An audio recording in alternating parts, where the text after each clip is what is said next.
She joins us right now. I apologize. Governor, very good to have you. Didn't know we were going to you right now. Thank you. Thanks so much, guys. How you doing? What do you make of what's going on tonight?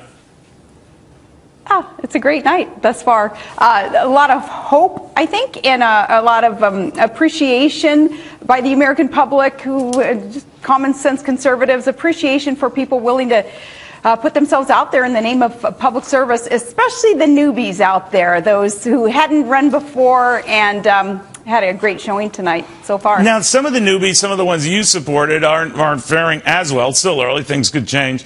Do you think that this is the voters' way of saying, we're not going to go out there. We're not going to go that outside the mainstream? What do you say?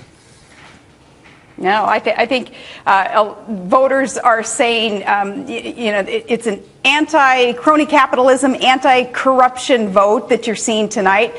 In some respects, it is an anti-establishment message being sent.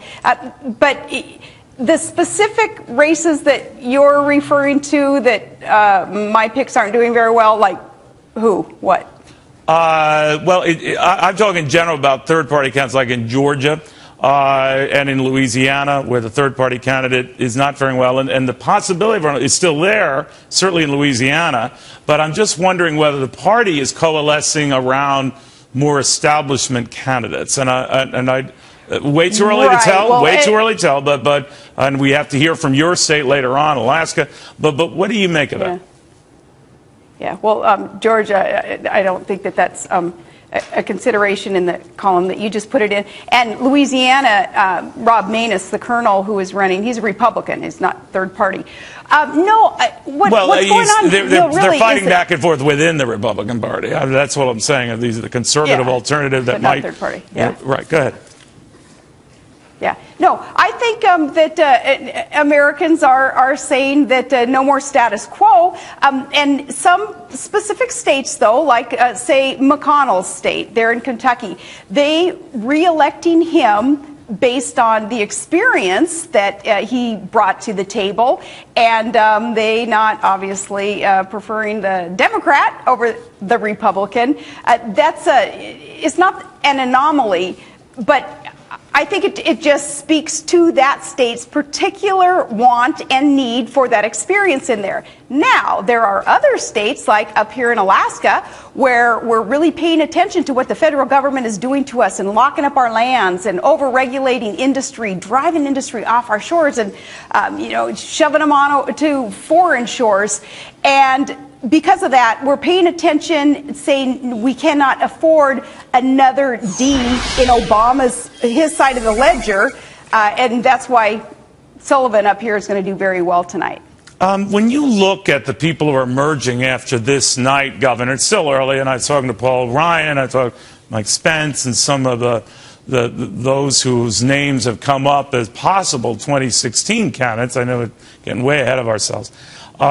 Do you ever look at that crowd and say, I should be in that crowd? I should consider running. I was a trailblazer before they were blazing anything. Well, it's always kind of funny to me to see who it is who chooses the crop that should be considered for, say, 2016. If you go out there and poll just the average, hardworking, patriotic American, I don't think they necessarily agree with the crop that the permanent political class and some of you brilliant pundits would choose to present to the American public in the way of just discussion at this point, right? So, no, I look at a group of some of the particulars you are mentioning, and I say, no, America, like Lou Dobbs said, we're going to choose someone outside of that mainstream either party. Well, that would be you. You're outside the mainstream. To fight the You're outside the mainstream. Why not you? Would you want to run? Let's do a little poll just among the two of you. Well, I asked you. Are we doing a poll? I don't know if you guys can hear me. Okay. Yes. No. Amongst the two of you. Would you be open to it? Are you saying would you be open to a presidential runner yourself, or no? Well, of course, anybody who loves this country as much as I and you do, anybody who who has the willingness and the ability to do so. Would All right. be crazy to say no to at least the possibility, thinking about it. All right, Governor, a real pleasure. Thank you very much. I also flatter that you called me brilliant and a pundit in the same sentence. I've never been called either, and I very much agree. I think that was plural. It really was a part of a group. It was. All right, thank you very much, Governor Sarah Palin.